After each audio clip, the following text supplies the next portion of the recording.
Australia एक मुश्किलों से भरा हुआ कॉन्टिनेंट, झुलसा देने वाले रेगिस्तानों से लेकर उमस भरे जंगलों और तूफानी समुद्री द्वीपों तक, यहां हर चीज आपकी जान की दुश्मन है। पर कुछ जीव ऐसे हैं जिन्होंने हर तरह की परिस्थितियों में राज किया है, और वो हैं सांप। ये शातिर, आक्रामक, सेंध लगाकर वार करने वाले जीव, जिनका जानलेवा जहर इन्हें पूरे देश के सबसे खतरनाक शिकारी का दर्जा दिलाता है। ये कहानी है ऑस्ट्रेलिया के सांपों की, और कैसे वो दुनिया के सबसे खतरनाक कॉन्टिनेंट पर आज राज करते हैं।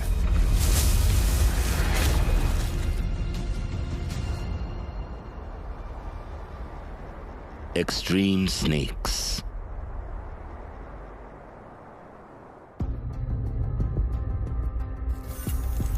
ऑस्ट्रेलिया की करीब 70% जमीन रेगिस्तान है।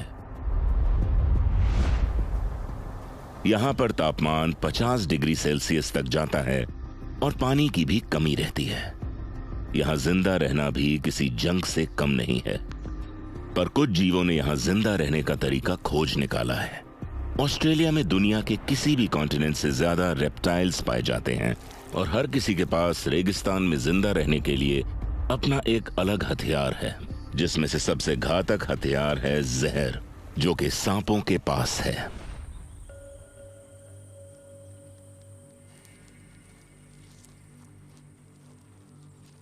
ये फीमेल इनलैंड टाइपैन इस वक्त शिकार पर है। एक ऐसी जगह जहां पर खाना बहुत ही मुश्किल से मिलता है, इस शिकार के हर मौके का फायदा उठाना बहुत जरूरी है।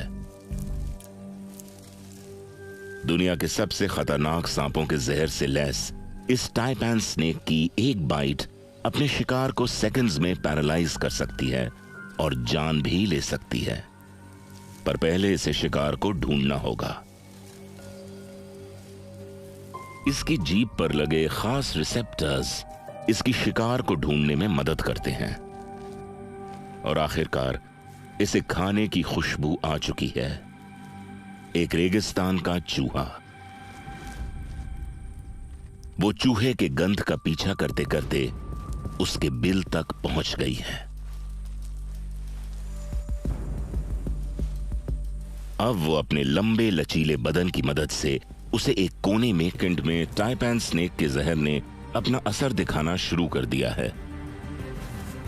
न्यूरोटॉक्सिन्स ने चूहे को पैरालाइज कर दिया है, और हीमोटॉक्सिन्स ने खून के प्रवाह को रोक दिया है। बस कुछ ही मिनटों में उसका शिकार दम तोड़ चुका है, और अब वो उसे खा सकती है। उसके लचीले जबड़े शिकार को पूरा निगलने में उसकी मदद करते हैं। सिर से शुरुआत करके उसे निगलने में आसानी होगी, और इस तरह से वो उसे पूरा निगल जाती है। अपने दांतों की मदद से वो शिकार को नीचे धकेलती है। टाइपैन का जहर शिकार को मारने में उनकी मदद तो करता है, पर जहर बनाने में उनकी काफी एनर्जी लगती है। इसलिए इसके अगले शिकार के लिए इसका पेट भरकर खाना बहुत जरूरी है।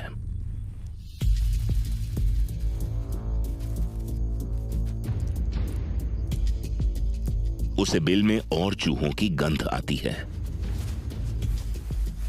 वो अपने चिकने लचीले बदन की मदद से चोरी छुपे उनकी तरफ बढ़ती है। इस बड़ी दावत से उसकी प्रेगनेंसी ट्रिगर हो सकती है। फीमेल टाइपन्स मेल स्पर्म को 1 साल तक स्टोर कर सकती हैं, और एक साथ ढेर सारा खाना मिलने पर फर्टिलाइजेशन प्रोसेस की शुरुआत हो सकती है।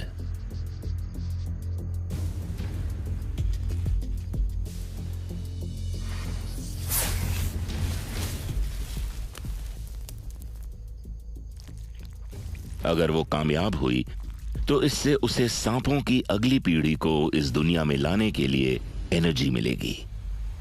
बंजर रेगिस्तान में जिंदा रहने का तरीका खोज निकाला है। वहां बाकी प्रजातियों ने एक बिल्कुल अलग क्षेत्र में अपना दबदबा बनाया हुआ है। North east Australia tropical forests का क्षेत्र है। ये घने जंगलों का एक छोटा सा हिस्सा है जो कि ऑस्ट्रेलिया का बस 1% लैंड मास कवर करता है। इन जंगलों में देश के किसी भी और हिस्से से ज्यादा रेप्टाइल्स पाए जाते हैं। ये जंगल देश के 30% से भी ज्यादा सांपों की प्रजातियों का घर है, जिनमें से एक है बदनाम एमेथिस्टीन पाइथन, जिसे किंग ऑफ द जंगल के नाम से भी जाना जाता है। 8 मीटर तक लंबे हो जाने वाले ये एमेथिस्टीन पाइथन क्रोकोडाइल से भी लंबे होते हैं।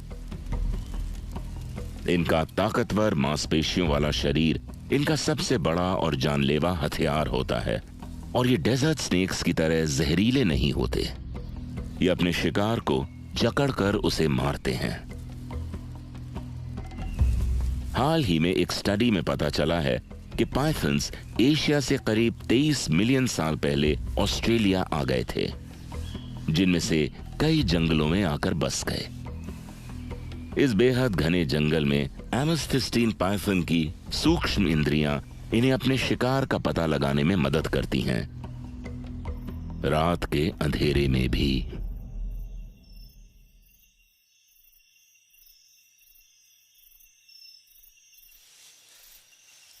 रात में शिकार करते वक्त पाइथन अपनी आंखों का नहीं बल्कि इंफ्रारेड सेंसर्स का इस्तेमाल करते हैं। इनके सर पर मौजूद पिट ऑर्गन्स इनके शिकार के शरीर की गर्माहट का पता लगा लेते हैं। शिकार की मौजूदगी का एहसास होते ही ये अपनी जीभ की मदद से निशाना साधते हैं। आखिरकार खाना तेईस पर सही समय पर वार करना है।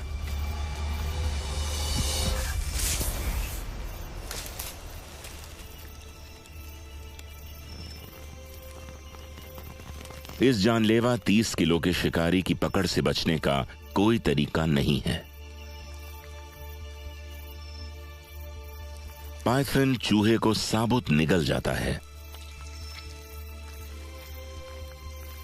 कुछ समय पहले तक कोई नहीं जानता था कि सांप अपने शिकार को डाइजेस्ट कैसे करते हैं, पर हाल में किए एक खोज में पता चला है कि इनका मेटाबॉलिज्म 40 गुना बढ़ जाता है और इनके आवश्यक अंग कुछ समय के लिए दुगने हो जाते हैं ताकि ये तेजी से कैलोरीज को पचा सकें। आज का खाना काफी अच्छा रहा है। आखिर मेहनत का फल मिल ही गया।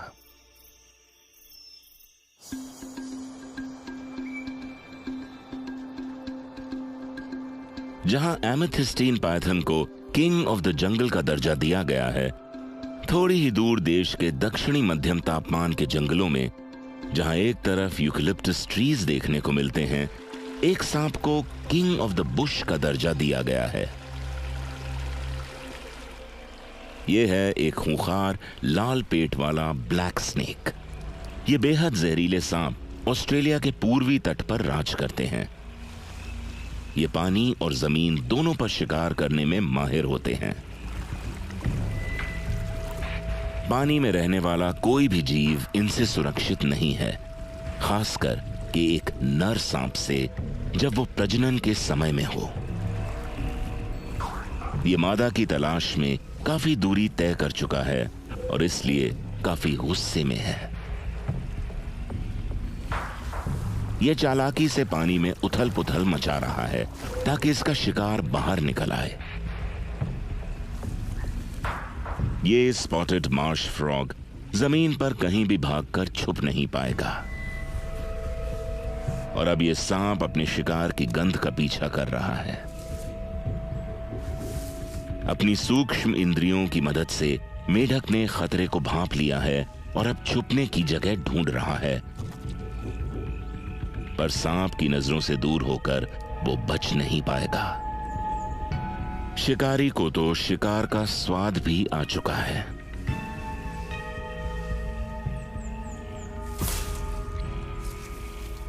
और अब भर पेट खाने के बाद नर सांप मादा सांप की तलाश में आगे बढ़ सकता, पर यहां रास्ता बंद है। एक और रेड बेलीड ब्लैक स्नेक इस इलाके में पहले ही कब्जा जमा चुका है। आपके शरीर में गाड़ दिए हैं। इनके जहर का एक दूसरे पर कोई असर नहीं होगा और ये लड़ाई को जीतने का इनका तरीका है। पर रेजिडेंट मेल भी हार मानने को तैयार नहीं है। वो घुसपैठिए में अपने दांत गड़ा देता है।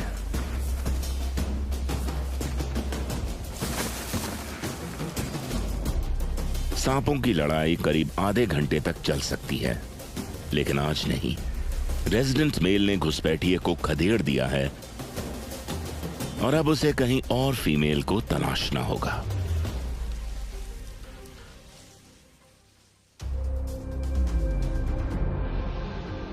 ऑस्ट्रेलिया के सांपों की प्रजातियां जमीन पर शिकार करने के लिए मशहूर हैं, पर कुछ प्रजातियों ने समुद्र के अंदर भी जिंदा रहने का तरीका खोज निकाला है।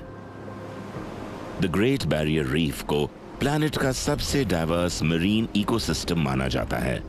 दुनिया के 7 प्राकृतिक अजूबे में से एक the great barrier reef Australia के उत्तर पूर्वी तट पर करीब 3000 किलोमीटर तक फैला हुआ है और साइज में जर्मनी जितना बड़ा है। समुद्री जीवों की करीब 9000 से भी ज्यादा प्रजातियां इस पर खाने के लिए निर्भर करती हैं, जिनमें सी स्नेक्स भी शामिल हैं। ऑस्ट्रेलियन समुद्र में 2 तरह के सी स्नेक्स पाए जाते हैं। सी क्रेट्स, जैसे कि ये बैंडेड सी क्रेट, जो अपना आधा समय पानी में और आधा जमीन पर बिताते हैं। ये जमीन पर ब्रीडिंग और आराम करते हैं और शिकार के लिए समुद्र का रुख करते हैं। ये जमीन के सांपों की तरह हवा से भी ऑक्सीजन ले सकते हैं, पर इनके पास एक ऐसी योग्यता होती है जिससे ये समुद्र में भी घंटों तक रह सकते हैं। ये पानी से ऑक्सीजन बनाते हैं और अपनी स्किन से सांस लेते हैं। इन्हें यह काबिलियत तब से हासिल हुई जब ऑस्ट्रेलिया के जमीन पर रहने वाले सांपों ने समुद्र का रुख किया था। ऐसा होने में 10 मिलियन साल लग गए।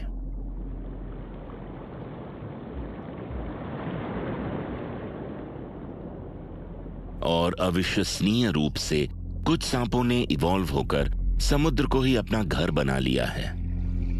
ऑलिव सी स्नेक बाकी समुद्री सांपों की तरह जमीन पर जाकर अंडे नहीं देते।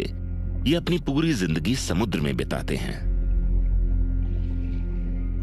इनकी चप्पू जैसी पूंछ पानी को काट कर तैरने में मदद करती है और इनके स्पेशल नॉस्ट्रिल्स डाइविंग के समय खारे पानी को इनके रेस्पिरेटरी सिस्टम में जाने से रोकते हैं।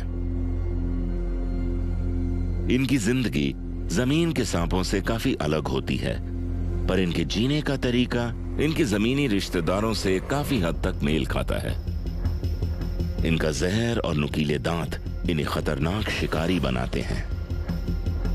ये 2 मीटर तक लंबे हो सकते हैं और इसलिए समुद्र के काफी छोटे जीव इनसे डरते हैं।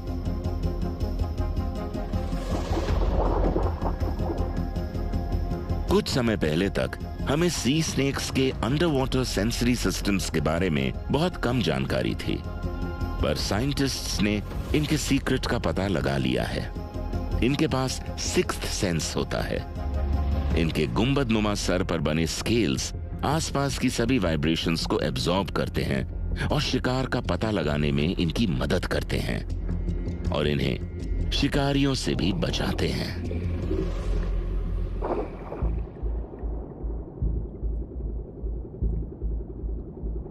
इस सुपर सेंस के साथ एक भूखे सांप से बचना काफी मुश्किल हो सकता है। इस मछली को लग रहा है कि ये यहां सुरक्षित है, पर ये बहुत जल्द गलत साबित होने वाला है।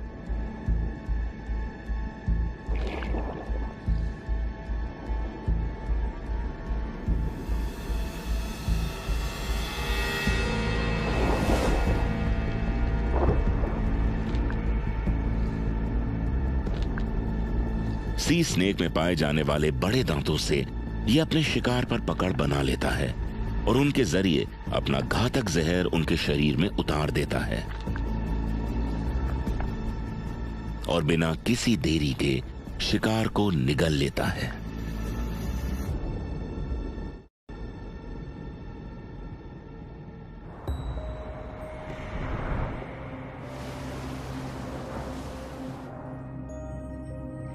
अपने जमीन पर रहने वाले भाइयों की तरह ही ऑलिव सी स्नेक्स भी अकेला रहना पसंद करते हैं और बस जरूरी कामों के लिए ही जोड़ा बनाते हैं।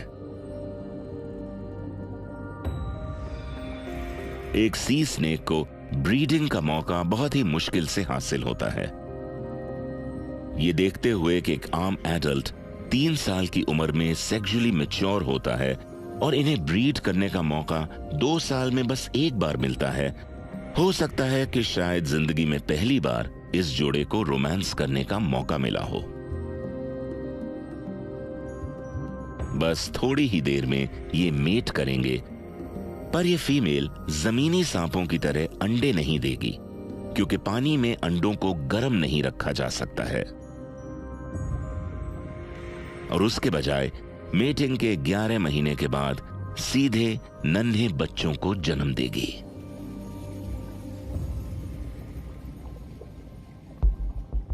सी स्नेक्स के समुद्री तौर तरीकों को सीखकर सरवाइव करने की कहानी तो कमाल की ही है, पर सांपों की कुछ प्रजातियां ऐसी भी हैं जिन्होंने कॉन्टिनेंट के एक ऐसे मुश्किल हिस्से में भी सरवाइव करने का तरीका खोज निकाला है जहां कोई सोच भी नहीं सकता।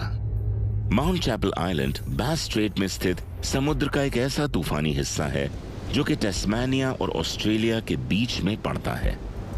ये उन आइलैंड्स के समूह का एक हिस्सा है जो कभी मेनलैंड के साथ जुड़ा हुआ करते थे, पर आइस एज के समय टूटकर अलग हो गए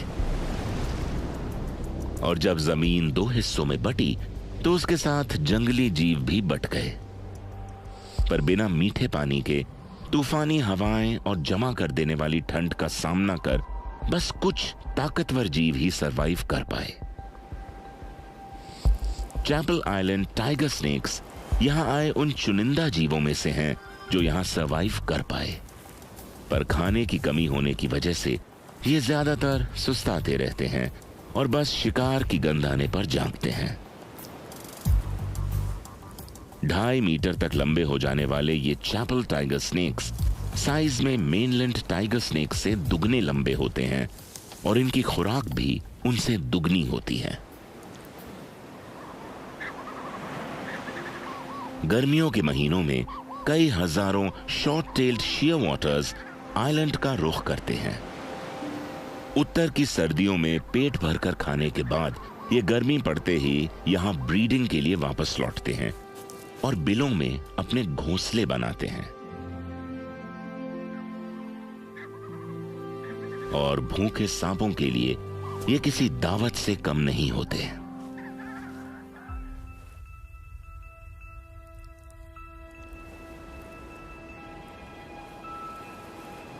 9 महीने तक अपने बिलों में रहने के बाद टाइगर स्नेक्स बुरी तरह सूख जाते हैं और उनके शरीर में हड्डियों के अलावा कुछ नहीं बचता।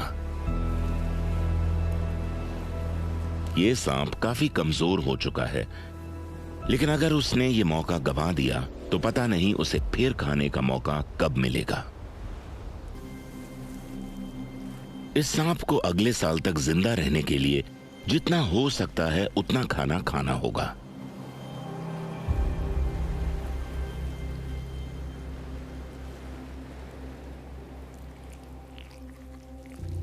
अगले कुछ हफ्तों तक ये इन 8 चूजों की दावत उड़ाएगा। अपनी इसी खुराक की वजह से चैपल आइलैंड टाइगर स्नेक्स की गिनती आज जायंट्स में होती है।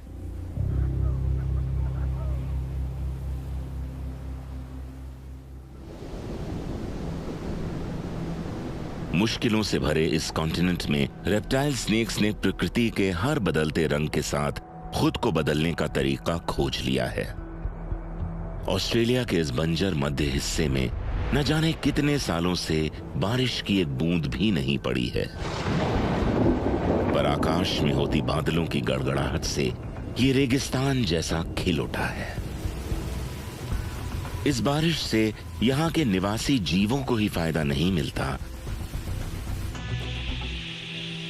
ब्लडेड जीवों का शिकार करने वाले इस सांप को बाकी पाइथन्स की तरह हीट सेंस करने वाले पिट्स की जरूरत नहीं पड़ती। ये अपने शिकार का पता लगाने के लिए अपने सूंघने और देखने की शक्तियों का इस्तेमाल करते हैं। अपने नुकीले सिर की वजह से ये खोदने में माहिर होते हैं। इस हुनर का इस्तेमाल ये ज्यादातर दूसरे जानवरों के छोड़े हुए बिलों में घुसकर खुद को प्रोटेक्ट करने के लिए करते हैं। पर आज ये शिकार की खोज में है और जमीन पर बना ये घोंसला एक परफेक्ट टारगेट है।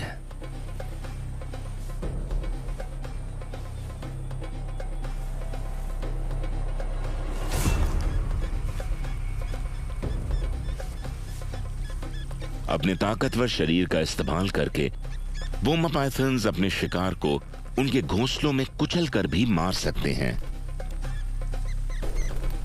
पर आज ये चूजों की मां को पकड़ने के लिए अपने दांतों का इस्तेमाल करेगा और फिर अपनी मांसपेशियों में जकड़ के उसे मार देगा।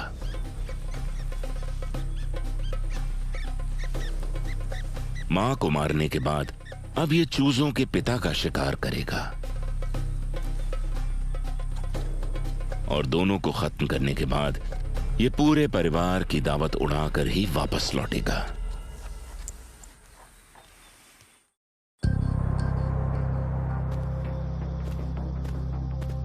जहां ज्यादातर रेप्टाइल्स शिकार करने के लिए उसका पीछा करते हैं, ये जनाब बस सही मौके का इंतजार करते हैं।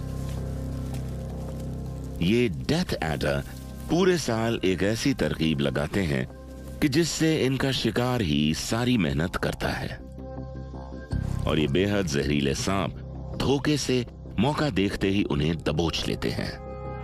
ऐसा करने के लिए इनका सीक्रेट हथियार होता है इनकी पीले रंग की पूंछ, जो कि दिखने में एक लजीज कीड़े जैसी लगती है। और अब बस इसे शांत कोना पकड़ना है और फिर किसी रेप्टाइल के अपने पास से निकलने का इंतजार करे। अब इसे अपनी जगह बदलनी होगी। तार का पीछा करके उसे पकड़ने से कई गुना कम एनर्जी खर्च होती है और इन जनाब को इस रेगिस्तान में अपनी एनर्जी बर्बाद करना बिल्कुल पसंद नहीं है।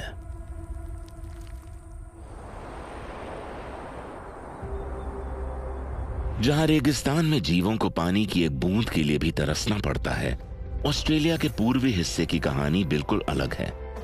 काकाडू नेशनल पार्क पूरी दुनिया में अपने वेटलैंड्स के लिए मशहूर है। स्विट्जरलैंड के लगभग आधे साइज का यह नेशनल पार्क कॉन्टिनेंट का सबसे बड़ा नेशनल पार्क है। यहाँ के जीवों की जिंदगियां साल में एक बार आने वाले मॉनसून पर निर्भर करती हैं और बारिश के इंतजार का ये लंबा समय काटना काफी मुश्किल होता है। काकाडू के तालाब धरती के सबसे बड़े रेप्टाइल्स के घर हैं, जैसे कि सॉल्ट वाटर क्रोकोडाइल्स, जो कि 5 मीटर तक लंबे हो सकते हैं। ये खारे पानी के जीव ज्यादातर अकेले रहना पसंद करते हैं। साल के ज्यादातर समय ये अपने 2 स्क्वायर किलोमीटर के दायरे में रहते हैं। पर पिछले 5 महीने से यहां बारिश ना होने की वजह से तालाब अब सूखने लगे हैं और अब इन मगरमच्छों के पास नए तालाब ढूंढने के अलावा कोई चारा नहीं बचा है। और जब एक मेल दूसरे मेल की टेरिटरी में घुसने की कोशिश करेगा तो युद्ध होना तो लाजमी है।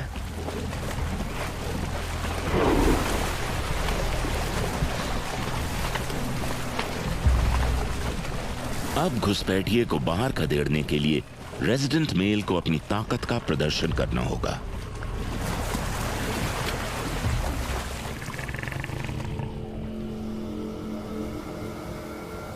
जैसे जैसे पानी सूखता जाता है, काकाडू के कोल्ड ब्लडेड जीवों का जीना भी उतना ही मुश्किल हो जाता है। 50 डिग्री सेल्सियस तक बढ़ते तापमान में उनकी जान को भी खतरा हो सकता है। गर्मी से बचने के लिए मगरमच्छ कीचड़ में रहना पसंद करते हैं। इससे ये मॉनसून तक गर्मी से बचे रहते हैं। पर इस कीचड़ में मगरमच्छों के अलावा कोई और भी है। सांपों की एक सेमी एक्वाटिक प्रजाति फाइल स्नेक। ये अपना आधा जीवन पानी में बिताते हैं, पर पानी सूख जाने पर इन्होंने कीचड़ में सरवाइव करने का तरीका भी खोज निकाला है। ये 40 मिनट तक अपनी सांस रोककर जमीन के अंदर रहकर खुद को गर्मी से बचाते हैं और फिर थोड़ी देर के लिए सांस लेकर वापस अंदर चले जाते हैं और अपनी इस काबिलियत से ये आराम से बारिश होने तक जिंदा रह सकते हैं।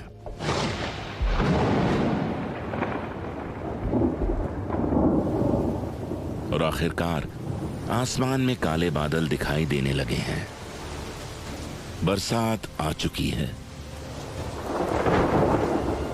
काकाडू के तूफानों की गिनती दुनिया के सबसे बड़े तूफानों में होती है। बारिश की नमी से जैसे जंगल का हर एक कोना खिल उठा है और जो जीव दिन में बाहर आना पसंद नहीं करते वो भी बाहर आने लगे हैं, जैसे कि ब्लैक हेडेड पाइथन, जो कि दिन के समय अपने बिल में रहना पसंद करते हैं। लेकिन आज इसने अपनी केंचुली उतारने के लिए सीधे तालाब का रुख किया है। पानी में इन्हें अपनी पुरानी केंचुली उतारने में आसानी होती है और मौके का फायदा उठाकर ये जनाब खुद को रिचार्ज भी कर सकते हैं। ठीक किसी सोलर पैनल की तरह इनके सर सूरज की एनर्जी को एब्जॉर्ब करते हैं और अब ये इस एनर्जी का इस्तेमाल शिकार करने के लिए करेगा।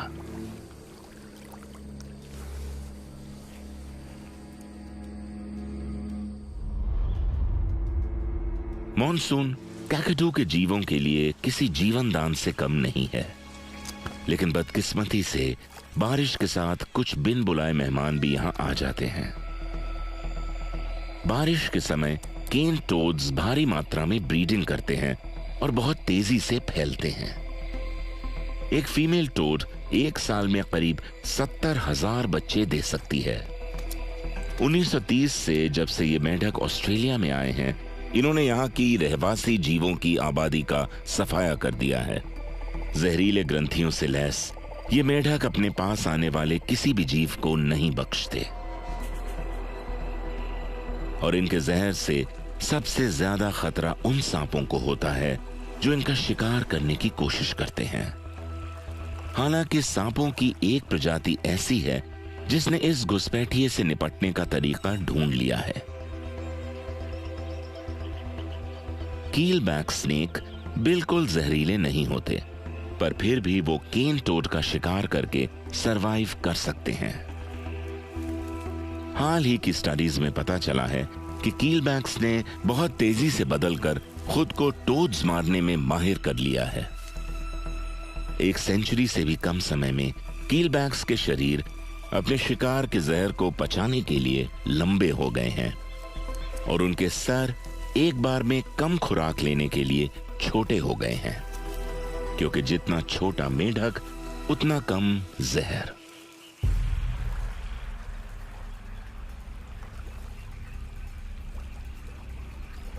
ये वाटर स्पेशलिस्ट कीलबैक्स मेंढकों के छुपने की अड्डों का पता लगाने में माहिर होते हैं। इनके उभरे हुए स्केल्स शिकार ढूंढते वक्त इनकी फिसलन भरी जमीन पर पकड़ बनाने में मदद करते हैं।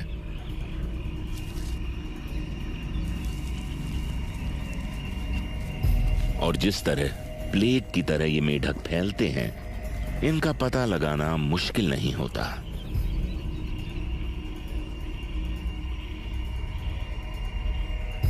कीलबैक्स में अपने शिकार को वश में करने के लिए जहर नहीं होता। उसका हथियार होता है उसके पीछे की तरफ मुड़े हुए तीखे दांत, जिससे वो शिकार पर पकड़ बनाता है। जहां बाकी सांप पहले अपने शिकार को सर से निगलते हैं, कीलबैक ऐसा नहीं करता। कहा जाता है कि मेंढक के जहर के असर को कम करने के लिए कीलबैक्स ने यह तरकीब इजाद की है। अगर कभी मेंढकों ने ह्यूमन रेस को इन्वेड करने की कोशिश की, तो हमें उन्हें हराने के लिए जरूर कीलबैक्स के सहारे की जरूरत पड़ेगी।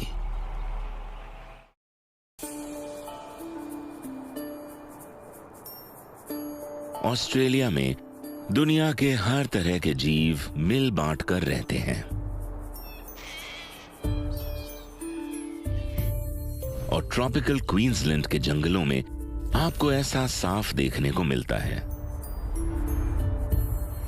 यहां पर सांप और जंगल में रहने वाले बाकी जीव मिल बांटकर जंगल की सुविधाओं का लुत्फ उठाते हैं। क्वींसलैंड कारपेट पाइथन घात लगाने वाले शिकारी हैं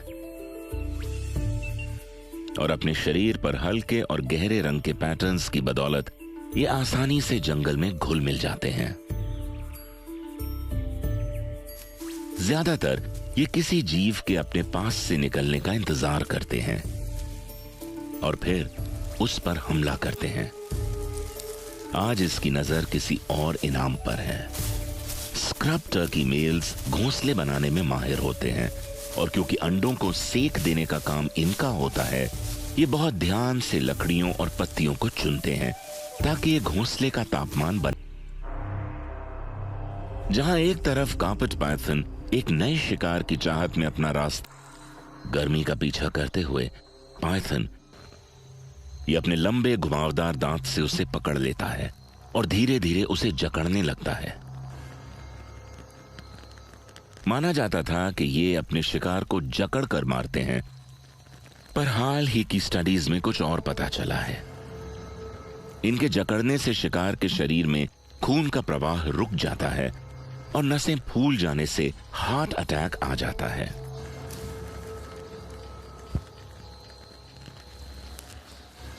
कबूतर की दिल की धड़कन रुकते ही अब ये उसे निगल जाएगा।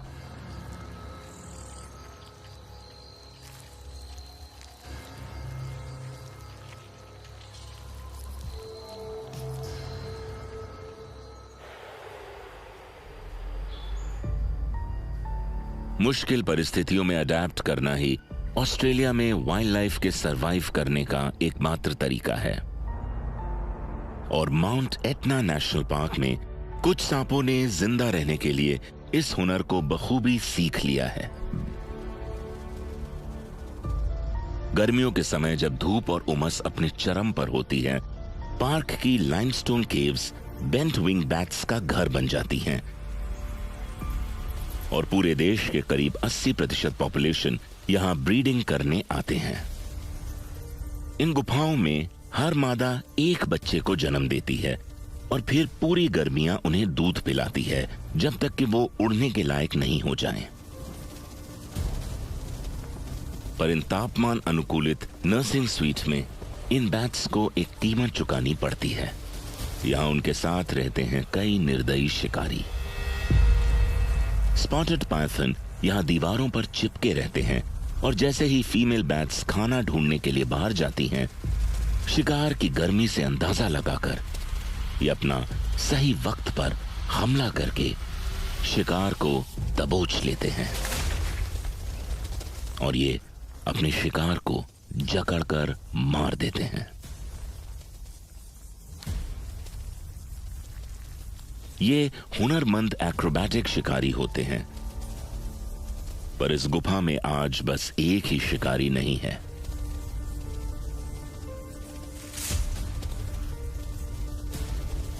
नाइट टाइगर के नाम से जाने वाले ब्राउन ट्री स्नेक ज्यादातर सोते हुए शिकार पर ही हमला करते हैं, पर आज ये इस उड़ने वाली दावत का लुत्फ उठाने के मूड में है। ग्रीन ट्री फ्रॉग हर रात जब एडल्ट बैट्स खाने की तलाश में बाहर जाते हैं, तब कुछ बैट पप्स टकराकर नीचे गिर जाते हैं और ये मेढक मौके का फायदा उठाकर उन्हें लपक लेते हैं। जो बैट्स गुफा के अंदर के शिकारियों से बच जाते हैं, वो पूरी तरह खतरे से खाली नहीं होते। कुछ और सांप गुफा के बाहर मंडराते रहते हैं। एक ब्राउन ट्री स्नेक खाने को लपकने के लिए बिल्कुल तैयार बैठा है।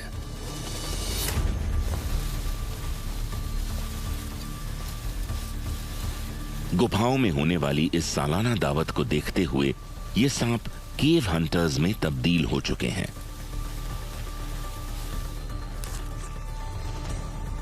मौके का पूरा फायदा उठाने का ये एक अच्छा एग्जाम्पल है।